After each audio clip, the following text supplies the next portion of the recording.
Hi everyone, আজ হলো আমার পুচকের জন্মদিন, মানে আমার দিদির ছেলের জন্মদিন। তো সেই উপলক্ষেই আমি আর মা দিদির বাড়ি যাচ্ছি। তো ওখানে গিয়ে দিদি তো তারপরে রেডি হলো, আমিও পুচকাকে রেডি করে দিলাম। তারপরে তো আমরা সবাই মিলে গিয়েছিলাম গোপাল বাড়িতে, এখানেই আজকে ওর প্রসাদ খাওয়ানো হবে।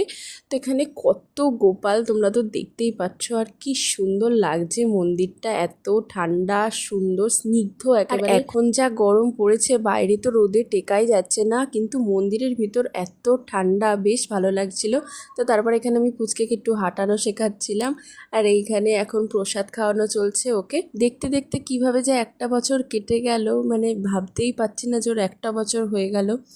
মানে ও যখন হয়েছিল তখনকার দিনটা মনে হচ্ছে এই তো যেন কদিন আগেই ও হলো। ঠাকুরের কাছে সবসময় প্রে করি ও যেন খুব ভালো থাকে, সুস্থ থাকে আর আনন্দে থাকে, আর মানুষের মতন মানুষ হয়। তো আজকের ভিডিওটা এখানেই শেষ করছি, দেখা হচ্ছে নেক্সট মিনি ভ্লগে, বাই।